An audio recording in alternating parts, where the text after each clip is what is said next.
She kept the human guard her whole court told her to fire. Then the court came for her. Why did she refuse when everyone around her demanded his dismissal? And what could make the entire court turn against the queen herself? Hello, and welcome to the channel. If you enjoy cinematic science fiction stories filled with mystery, emotion, and unexpected twists, you are in the right place. Please subscribe to the channel and turn on notifications so you never miss a new story. Thank you for watching, supporting the channel, and being part of this journey with us. Before we begin, tell us where in the world you are watching from, and what time is it for you right now. We always love hearing from viewers around the world. Settle in, take a breath, and let the story begin. Chung Ta Bat Dau Vo Cu Chuyen. Fire him before the next council session. Ethan Carter heard the order through the crystal doors before he even entered the throne hall.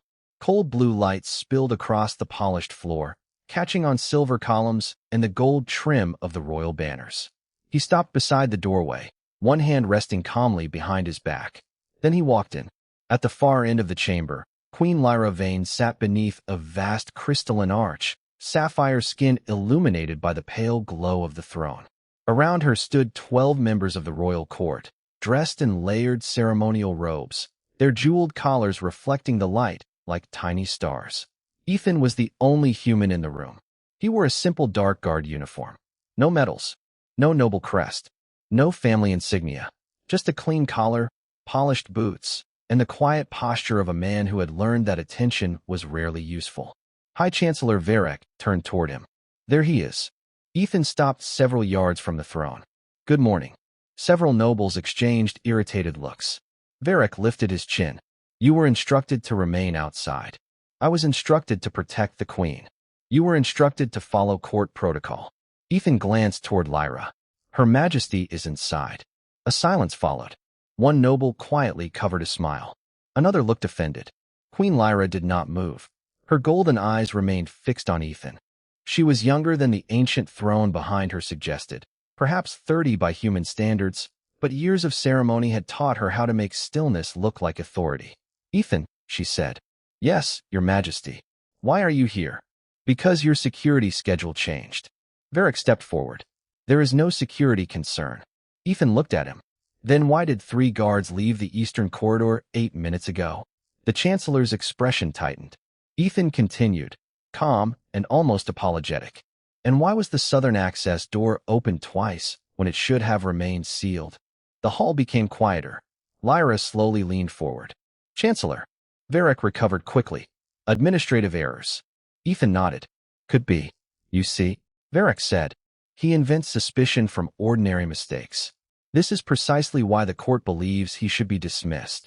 Lyra looked toward Ethan. Do you have evidence? Not yet. Then why mention it? Ethan glanced toward the tall windows. Morning light had begun to move across the floor. Because I would rather sound inconvenient than be late. That answer changed something in the room. Lyra's expression softened by the smallest degree.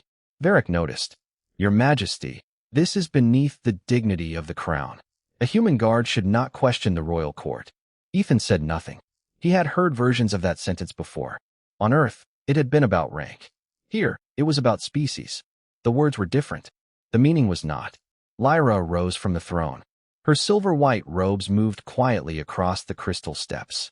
You want me to dismiss him? Immediately. And if I refuse? Varric's voice became careful. Then the court will consider whether your judgment remains suitable for the throne. Ethan watched Lyra closely. That was the first real threat. Not to him. To her. The queen looked around the chamber at the 12 faces waiting for her answer. Then she looked at the human guard standing alone beneath the cold blue lights. No, she said. One word. Quiet. Final. Varric stared at her. Your Majesty?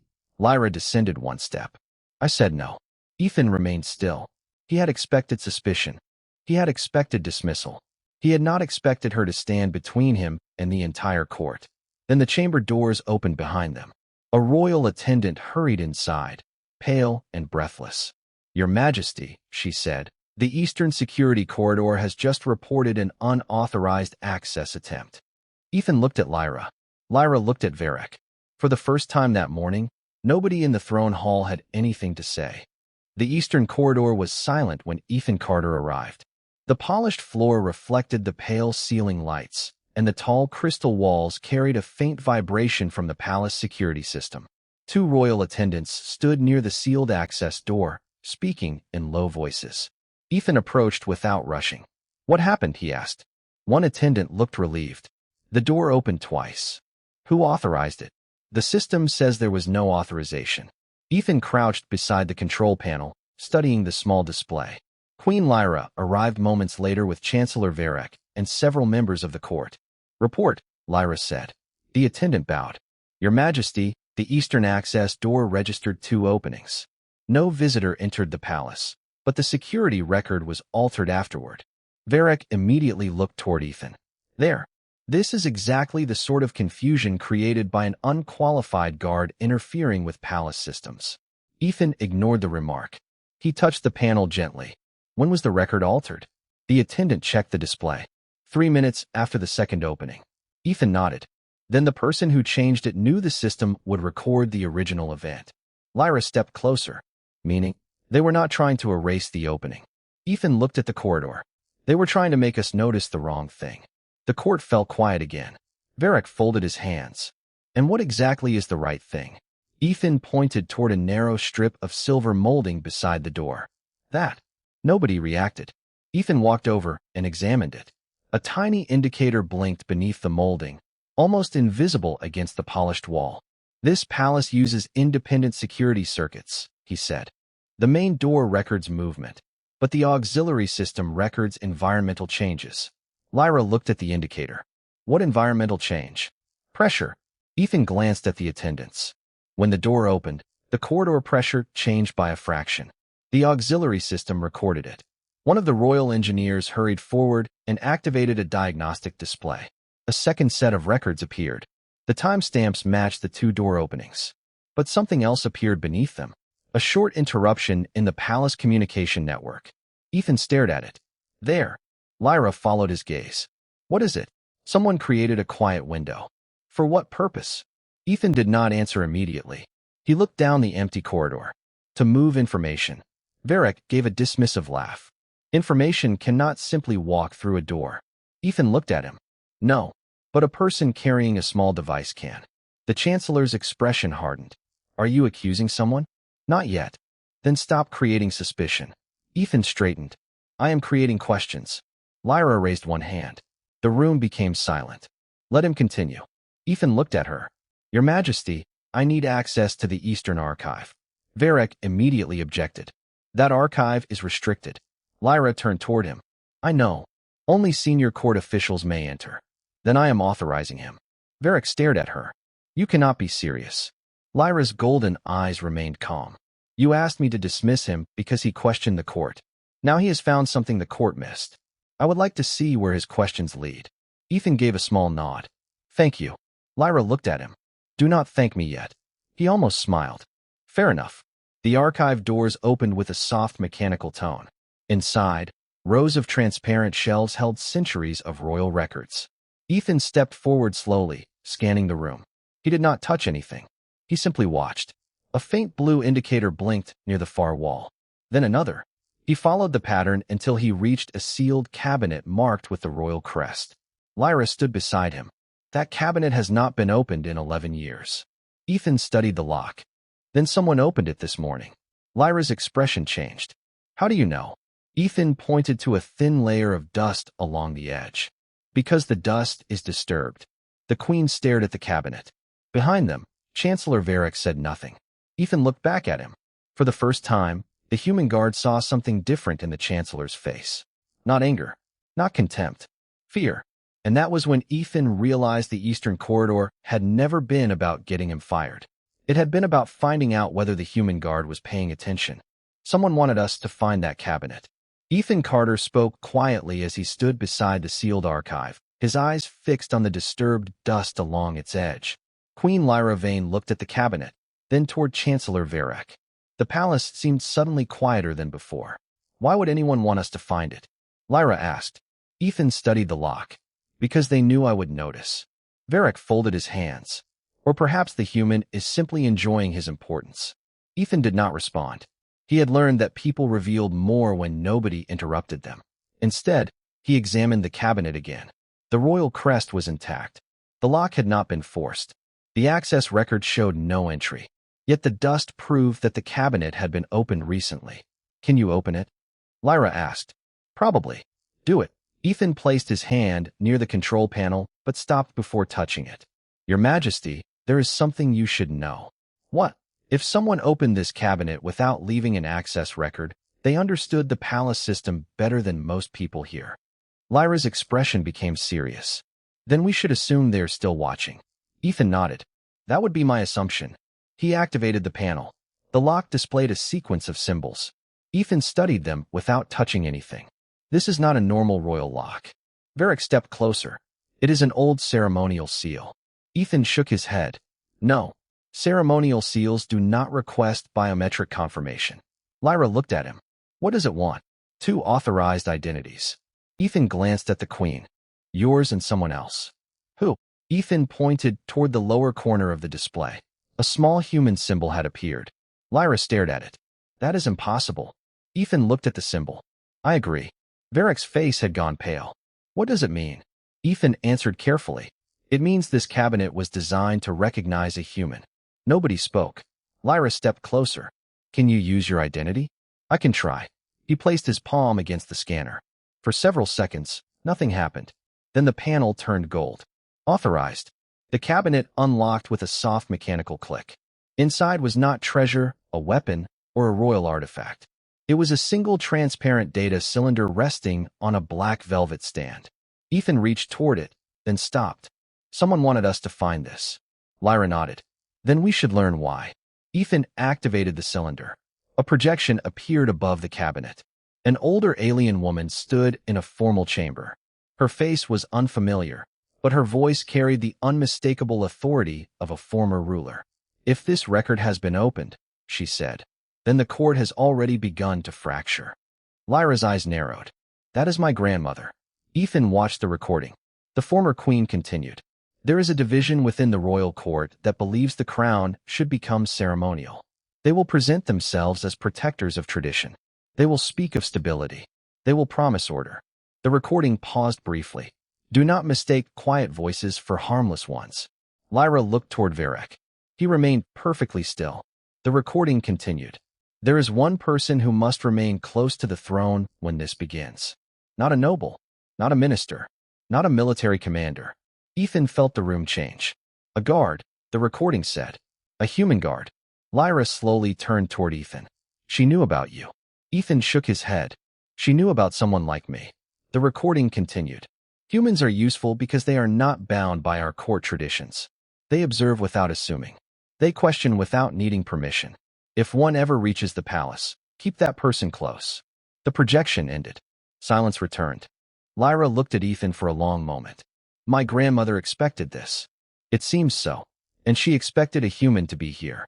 Ethan glanced at the sealed cabinet.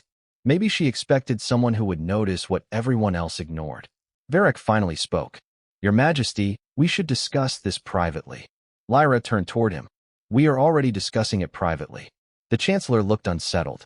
Ethan noticed his eyes move toward the door, then toward the cabinet, then back to the Queen. Ethan quietly stepped closer to Lyra. Not in front of her. Beside her. Lyra noticed. So did Varric. And in that small movement, the balance inside the archive changed. The Queen no longer stood alone. She had the human the court wanted gone standing quietly at her side. And somewhere beyond the sealed doors, someone was waiting to see what they would do next. By tomorrow morning, the Queen may no longer have a throne. Ethan Carter said it quietly as he and Queen Lyra Vane walked through the private corridor behind the archive. The palace lights had shifted to evening blue, casting long reflections across the polished floor. Lyra remained silent for several seconds. Then she asked, How certain are you?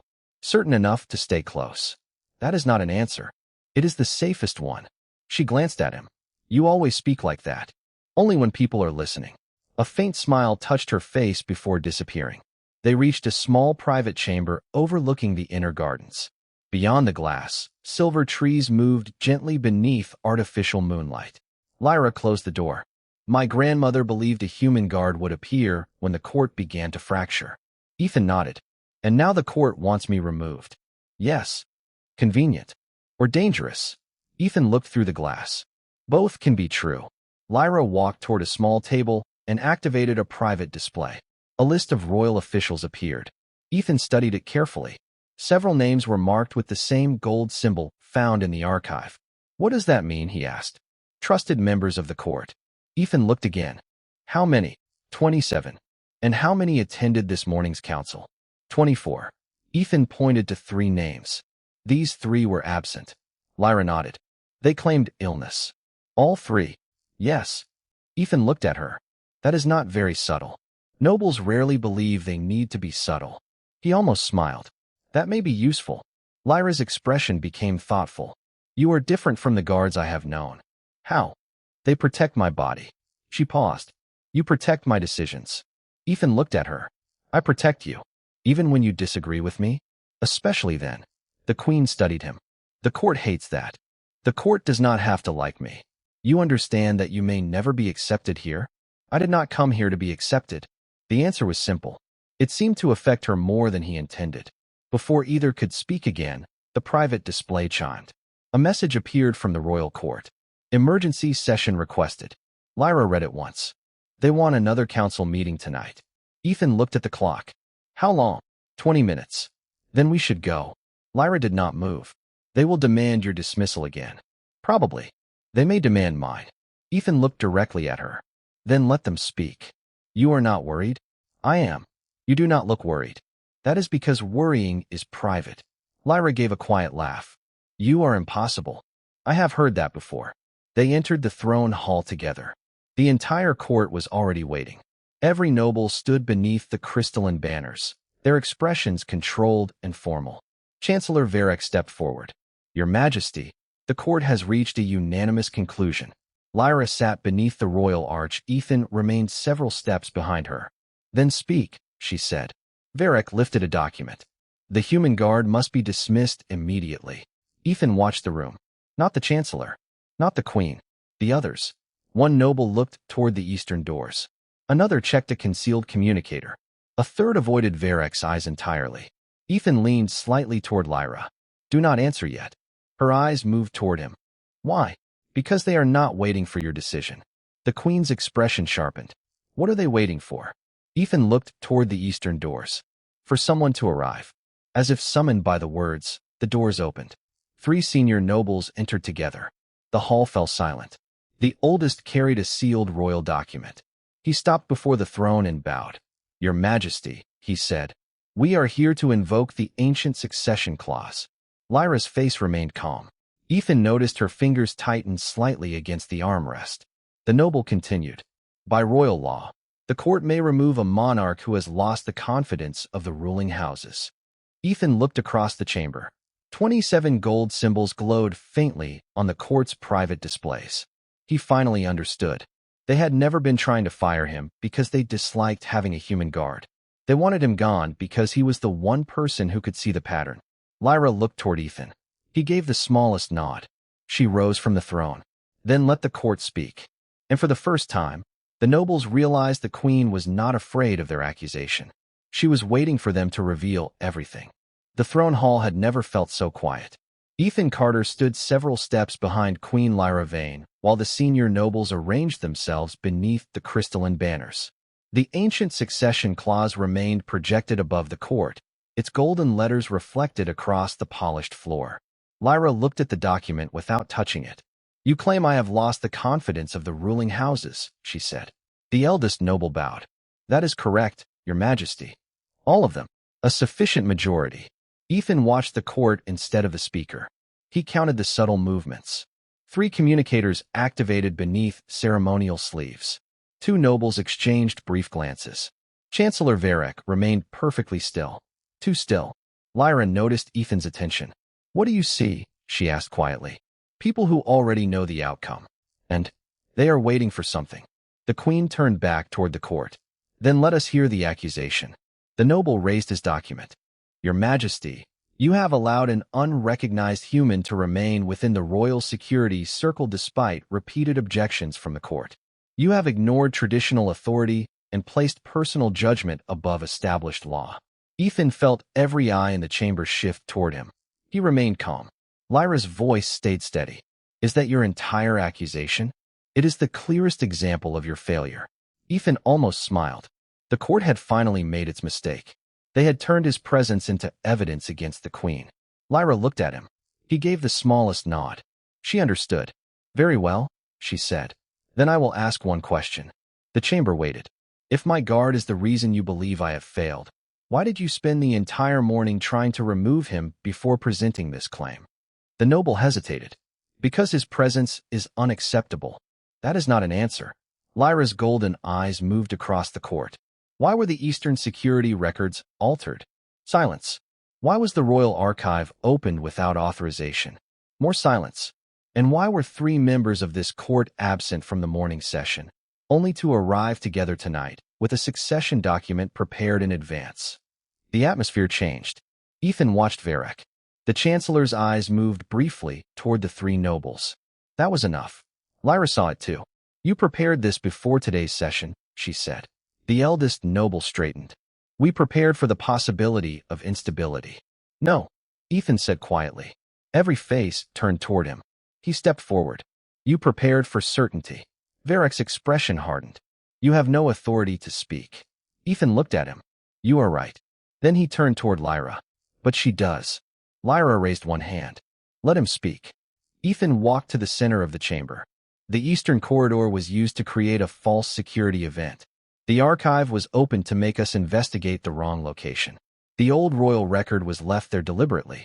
The succession document was already prepared before the council began. He looked toward the senior nobles. You wanted the queen distracted long enough to activate the succession clause. A noble shook his head. Speculation. Ethan nodded. Then we should test it. He pointed toward the central display. Show the court the authorization log. An attendant hesitated. Lyra gave the order. The display changed. A sequence of timestamps appeared. The first showed the Eastern access opening. The second showed the archive entry. The third showed the creation of the succession document. The final timestamp appeared beneath them. It was several hours before the first accusation had been made. The chamber became completely silent. Ethan looked at Lyra. They wrote the ending before they began the hearing. The queen slowly descended from the throne. She did not look triumphant. She looked disappointed. Chancellor Varek, she said, did you know? Varek remained silent. That silence answered her. Lyra closed her eyes for one brief moment. When she opened them, the warmth had disappeared from her expression. Then the court has not come here to protect the crown. She looked across the hall. It has come here to claim it. Ethan returned to his position beside her. The queen glanced at him. You were right. About what? I should have listened sooner. Ethan shook his head. You listened when it mattered. Outside the throne hall, the palace bells began to sound. One, then another. The court turned toward the windows. Ethan did not move. He knew the bells were not announcing a victory. They were announcing that the palace had entered a new political order. And for the first time, the nobles understood that the human they had wanted removed was no longer standing behind the queen. He was standing beside her. The palace bells continued for 7 slow notes, each one rolling through the crystalline halls before fading into the evening air. Ethan Carter remained beside Queen Lyra Vane as the court absorbed the meaning of the succession clause. No one moved. No one spoke. Then Chancellor Varek stepped toward the central floor. Your Majesty, this hearing is not finished. Lyra looked at him. I agree. Her voice was calm. It has only become more interesting. Ethan watched the Chancellor carefully. The man no longer looked confident. His ceremonial collar sat perfectly against his robes, but one hand had tightened around the edge of his document. The succession clause remains valid, Varek said. Perhaps, Ethan replied, but its activation record does not. Varek turned sharply. You have no authority to interpret royal law. No, Ethan said, but the palace system does. Lyra glanced toward the central display. Show us. Ethan walked to the console and opened the security archive. Lines of pale gold text appeared across the chamber. He moved through the records slowly, comparing timestamps, access codes, and authentication patterns. The court watched in uneasy silence. Here, Ethan said. The succession document was created before the required council vote. One noble shook her head. That cannot be correct. Ethan turned the display toward her. The system recorded it. Lyra studied the evidence. Who authorized the document? Ethan enlarged the signature field. A name appeared. Not Varric. Not any of the three nobles who had entered together. It belonged to a royal proxy who had not attended the hearing. Lyra's expression changed. She resigned 6 months ago. According to the public record, Ethan said. The security system disagrees. A quiet murmur moved through the chamber. Varric stepped forward. This proves nothing. Ethan looked at him. Then why are you worried? The chancellor stopped. Lyra raised one hand. Enough. Her voice carried across the entire hall. Ethan, continue. He opened another record. This one showed a sequence of private communications between members of the court. The messages were not dramatic. They were worse. They were ordinary. Meeting times. Access schedules. Legal references. Requests for signatures. A plan built one quiet decision at a time. Ethan felt the pattern settle into place. They did not plan to remove you tonight, he said softly. Lyra looked at him. Then when? They planned to make your removal appear inevitable. She understood immediately. By creating enough confusion that the court could claim I had lost control. Ethan nodded. And then they would present themselves as the solution. The queen looked across the hall. The nobles stood beneath the cold crystal lights, suddenly less certain of themselves. Why the human? One of them asked. Why was he the first target? Ethan answered before Lyra could. Because I do not belong to your hierarchy.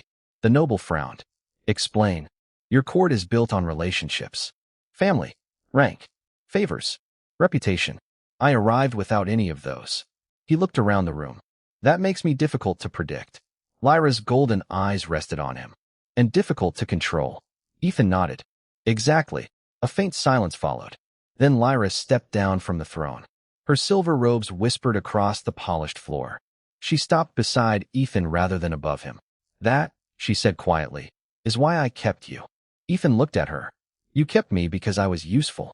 No, her voice softened. I kept you because you were honest. The words carried farther than she intended. Several nobles lowered their eyes. Ethan felt something shift inside him. He had expected gratitude from a queen. He had not expected trust. Varric looked toward the doors. Ethan noticed. Chancellor, he said, where are you going?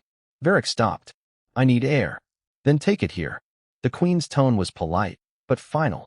The doors remained closed. The court had nowhere to hide behind ceremony anymore.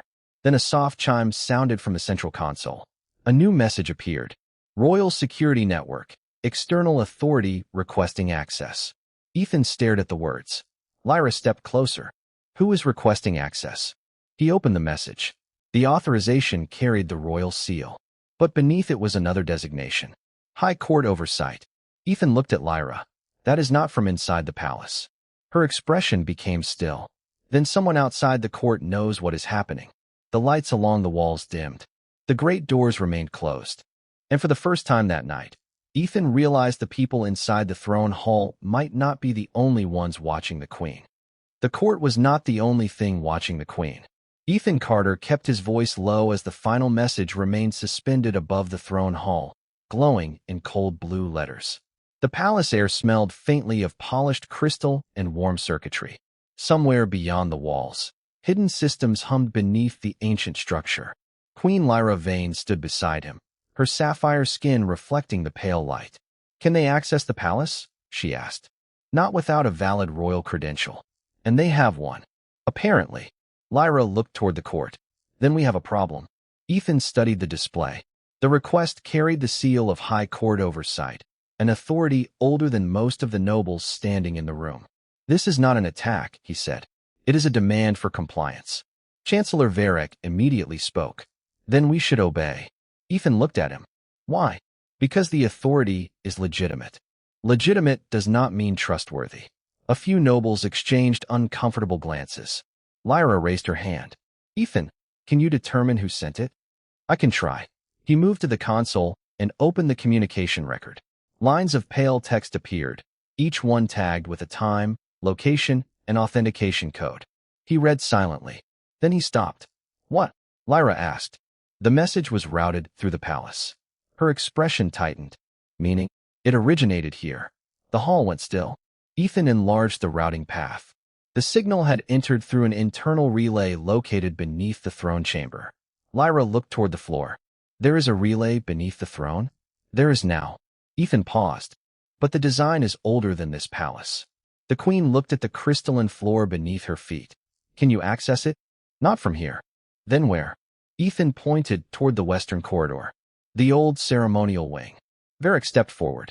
That wing has been sealed for decades. Ethan looked at him. Then someone opened it recently. Varric's expression changed. Lyra noticed. So did Ethan. Chancellor, she said. Why do you look surprised? Varric recovered. I am not surprised. You are. Your Majesty. I merely find the humans' conclusions speculative. Ethan nodded. That is fair. He looked at Lyra. But we can test them. Lyra turned toward the guards. Open the ceremonial wing. 2 royal guards hesitated. Ethan noticed. They are afraid, he said quietly. Lyra looked at them. Of what? One guard swallowed. The old wing has been giving off power readings. Ethan looked at the floor. How strong? Variable. Sometimes nothing. Sometimes enough to trigger the palace sensors. Ethan thought for a moment. Then we go now. Lyra stepped down from the throne. Together, they crossed the palace through corridors lit by soft blue lamps. Ethan noticed the change in architecture as they moved deeper. The polished crystal became older, darker, marked with symbols worn smooth by centuries. Lyra walked beside him without her usual entourage. You are unusually quiet, she said. I am thinking. About the message? About why someone would use an ancient authority to pressure you. And Ethan glanced at her. Because they believe you will obey it. Lyra's expression softened. Will I? That depends. On what? Whether you believe the law exists to protect the throne or the people sitting beneath it. She was silent for several steps. Then she said, My grandmother taught me that a crown is only useful if the person wearing it remembers whom it belongs to. Ethan looked at her. That sounds like someone I would have liked. She would have liked you. He smiled faintly. That might be the nicest thing you have said to me. Do not become accustomed to it, human. They reached the sealed ceremonial wing. The door was covered in silver symbols and a thin layer of dust. Ethan examined the lock. It was opened. Lyra frowned. When? Recently. He brushed his fingers near the edge without touching the mechanism. And someone closed it again. The door gave a soft mechanical sound. Then it opened by itself. Beyond it was a vast circular chamber, dark except for one glowing structure at its center. It looked like an ancient throne made from translucent crystal. Above it hovered a single line of text. Royal succession oversight active. Lyra stopped. Ethan stepped beside her. Then the system spoke in a calm, ancient voice. Queen Lyra Vane, your authority is under review. Ethan looked at the queen. Her expression remained composed, but her hand moved quietly toward his. Not to hold it, just close enough to know he was there. The system continued. Human Security Officer Ethan Carter, your presence has been recorded as a destabilizing influence. Ethan almost smiled. That sounds familiar. Lyra looked at him. You are not leaving. No, the ancient chamber brightened. And somewhere beneath the palace, another system awakened. The ancient chamber remained silent after the system spoke. Ethan Carter stood beside Queen Lyra Vane beneath the pale glow of the succession archive, listening to the soft hum beneath the crystal floor. The words destabilizing influence remained suspended above them. Lyra looked up at the message. It has already judged you. Ethan kept his eyes on the system. It judged me before I entered this room. How? Because someone told it what to look for. Lyra stepped closer to the central console. Can we challenge the review? Ethan examined the symbols surrounding the ancient structure. Not directly. Then what can we do? Find the original authority. Lyra frowned. The original authority? Ethan pointed toward a narrow column of light beneath the display. This system is not deciding anything. It is following an older command. Lyra's expression changed. From my grandmother? Maybe. He moved around the crystalline structure, careful not to disturb anything. A sequence of symbols appeared wherever he looked.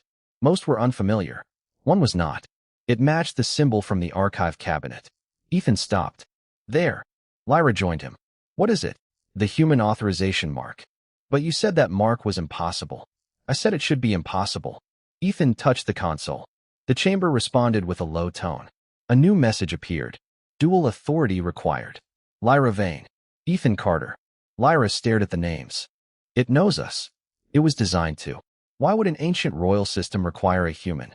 Ethan looked at her. That is what we need to find out. Lyra placed her hand beside his on the illuminated panel. The system recognized both identities. The chamber brightened, revealing a hidden projection above the central structure. An image of Lyra's grandmother appeared. The former queen looked older than she had in the archive recording, but her expression remained steady. "If you are seeing this," she said, "then the court has begun the process I feared." Lyra watched without blinking. The royal oversight system was created after the last succession crisis. It was designed to prevent any single faction from controlling the crown. Ethan listened carefully. "But the system has been compromised," the recording continued. "Not by force, by interpretation." Lyra whispered, "What does that mean?" Her grandmother answered as though she had heard the question. "Every law depends on the people interpreting it. If those people decide the crown exists to serve the court, the law becomes a tool for the court." The projection shifted. Ancient records appeared across the chamber. I therefore added a second authority to the system. Someone outside the royal hierarchy. Someone with no noble blood, no inherited obligation, and no reason to protect the court. Ethan looked at Lyra. She already understood. "A human," she said. The recording continued. "Not because humans are superior, because they are outsiders." Ethan remained quiet. The former queen's image softened. If a human reaches the throne beside the reigning queen, the system must listen to both. If either rejects the court's interpretation, the succession review must pause. The projection disappeared. The chamber returned to silence. Lyra looked at Ethan. "She planned for you. She planned for someone who would do what I am doing. And if you disagree with me?" Ethan answered without hesitation. "I will tell you." Lyra smiled faintly. "Good." The ancient system chimed again. A new set of records opened. This time, the names of the court members appeared one by one. Beside each name was a small gold indicator. Some were marked active. Others were marked compromised. Ethan's expression changed. "There are more than we thought." Lyra studied the list. "How many?" "Enough to make your grandmother's warning matter." One name appeared at the top of the list. Chancellor Varek. Beside it was a final designation. Primary authority interference. Lyra closed her eyes for a moment. When she opened them, there was no anger in her expression, only disappointment. "He served my family for 20 years. Ethan looked at the glowing name. That is why he was trusted, and why he could get so close. Ethan turned toward the chamber entrance. "We need to return to the court." Lyra nodded. "Together?" Ethan looked at her. "Together." The queen stepped beside him. The ancient system dimmed behind them, leaving only one final message in the air. Royal authority restored pending joint decision. Lyra read it quietly. Ethan looked toward the corridor. The palace was still watching them.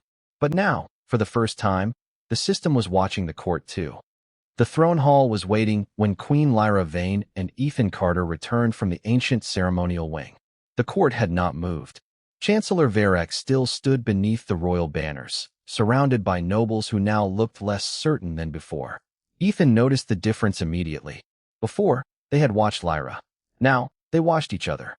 Lyra walked to the throne, but did not sit. "The royal oversight system has completed its review," she said. Varek's face remained controlled. "And what has it concluded?" Lyra looked across the chamber. "That the succession process was interfered with." A quiet murmur passed through the court. Varek lifted his chin. "On whose authority?" Ethan stepped forward. "The authority your faction tried to use." Varek looked at him with cold disbelief. "You expect this court to accept the word of a human guard?" Ethan shook his head. "No. I expect you to accept your own records." The central display awakened. One by one, the hidden communications appeared above the hall. No accusations were needed. The dates spoke for themselves. The private meetings. The altered security records. The prepared succession document. The ancient system's designation beside Varek's name. Primary authority interference. Several nobles lowered their eyes. One quietly removed a ceremonial seal from the table. Lyra watched them. "You were willing to replace the crown before proving the crown had failed." Varek answered carefully. "We believed we were protecting the realm." "From what?" Lyra asked. He looked toward Ethan. "From uncertainty." Ethan understood then. The human had become their symbol for everything they could not control. Not because he was dangerous, because he did not belong to their system. Lyra stepped down from the throne. "You wanted him removed because he could not be managed through your traditions." Varek said nothing. "You wanted me isolated because a monarch without trusted counsel is easier to guide." Still nothing. Lyra's voice softened. You mistook loyalty for obedience. The hall became completely silent. Ethan stood beside her. He had no speech prepared, no demand for recognition, no desire for a title. He simply watched as the old political structure began to lose its certainty. Then the ancient system spoke through the palace speakers. Joint authority confirmed. The golden light above the throne changed from blue to warm white. Succession review suspended. Royal authority restored. Lyra looked toward Ethan. It is finished. He glanced at the court. The investigation is not. A faint smile appeared in her eyes. I knew you would say that. The queen turned toward the assembled nobles. No one will be punished for disagreeing with the crown.